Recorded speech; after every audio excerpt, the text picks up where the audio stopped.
Olá, meu nome é Lucas Stelter.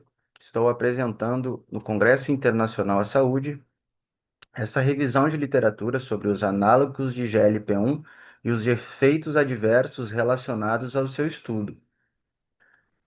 Esse estudo teve como objetivo avaliar os principais efeitos adversos dessa medicação, dessa biotecnologia que tem se difundido amplamente na nossa sociedade, principalmente na sociedade de alta renda. Por vezes serão pontuados os nomes comerciais das medicações, mas reforço que os slides e o apresentador não possuem conflito de interesse. Os análogos de GLP-1 veio como uma medicação revolucionária, com o intuito de, inicialmente, ajudar no controle dos pacientes com diabetes mellitus do tipo 2, pacientes com grande complexidade em seu manejo e com diversas complicações decorrentes dessa moléstia. Essa medicação veio para ser um divisor de águas, tanto em pacientes diabéticos como em pacientes com obesidade. Lembrando que obesidade é considerado com um IMC maior ou igual a 30. E de que maneira os análogos de GLP-1 atuam, né? Eles são medicações incretino-miméticas, elas mimetizam a ação das incretinas no organismo, mais especificamente a incretina do GLP-1, que realiza uma liberação de insulina controlada a partir dos níveis de glicose no sangue. E não só isso, mas como também regulações cerebrais sobre os níveis de saciedade,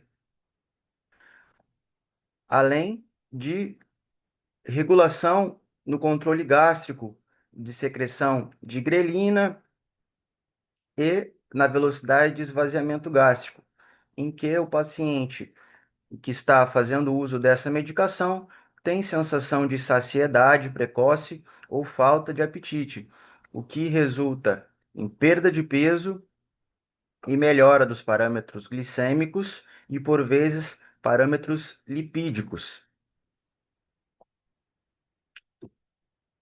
O objetivo desse trabalho é exatamente identificar, né, e descrever os principais eventos adversos, né, associados ao uso dessas medicações e alertar sobre a prescrição irresponsável e indiscriminada dessa medicação.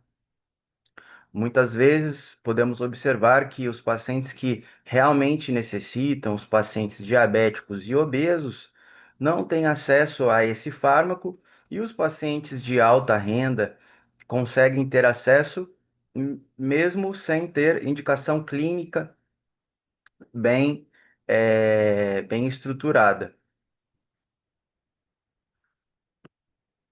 É uma revisão de literatura, foi realizada em 2025 e buscou artigos no Google Acadêmico, Biblioteca Virtual e PubMed.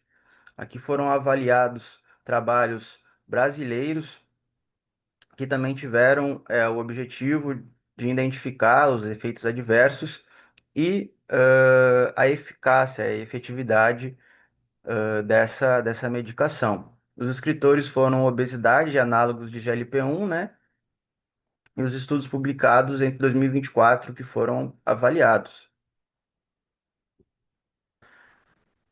Como resultado, nós podemos observar que os análogos de GLP-1 são prioritariamente medicações para pacientes diabéticos e pacientes obesos. A partir da identificação em estudos da melhora dos níveis glicêmicos em pacientes com DM, foi cada vez mais expandindo o conceito, avaliando se há eficácia desta medicação em pacientes com obesidade também. Posteriormente, avaliado a eficácia dessa medicação em redução do risco cardiovascular e em proteção renal em pacientes com doença arterial, pacientes com cardiopatias e pacientes com disfunção renal. Então, a partir do início do estudo em pacientes diabéticos, foi conseguindo ampliar os horizontes e as indicações clínicas desse fármaco. É um fármaco que não é isento de eventos adversos, principalmente quando prescrito de maneira indiscriminada, pois a partir disso podemos realizar, né, a fase 4 do estudo, que é exatamente a farmacovigilância, quando a população já tem acesso a essa medicação e conseguimos evidenciar e detectar eventos adversos antes não vistos, né? Os principais eventos adversos relacionados a essa medicação são sintomas do trato gastrointestinal, principalmente cólicas abdominais, náuseas ou vômitos, diarreia, e em quadros mais raros, mas potencialmente fatais, pancreatite, principalmente de origem biliar, mas também pancreatite sem ser de causa biliar, né? Pancreatite sem ser de causa biliar também foi observada, com menor frequência, mas também pode ser observada. A hipoglicemia é um evento adverso que pode ocorrer em pacientes que utilizam outros fármacos antidiabéticos, por exemplo, as sulfonilureias, ah, os secretogogos, né? No caso das sulfonilureias, ou a metformina.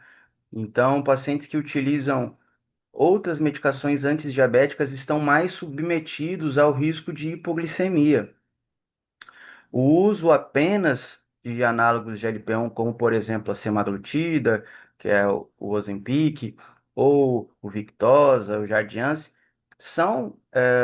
podem ser observados hipoglicemias também com o uso apenas dessas medicações, mas são eventos extremamente raros. Eles acontecem principalmente pela falta de apetite que esses pacientes apresentam, então eles por vezes ficam horas sem se alimentar. Então, são os fatores também ambientais que influenciam na incidência desse evento adverso, tá certo? Como conclusão, podemos ver que os análogos de GLP-1 eles conseguem ter uma excelente eficácia no controle glicêmico e na redução de peso dos pacientes. Em grandes estudos realizados, que tiveram duração de aproximadamente 72 semanas, de 60 a 72 semanas, observou uma queda percentual de 20% no peso corporal desses indivíduos, o que realmente é muito animador, né? No ponto de vista de controle glicêmico, de controle de peso e, por consequência, no controle das síndromes metabólicas que esses pacientes apresentam.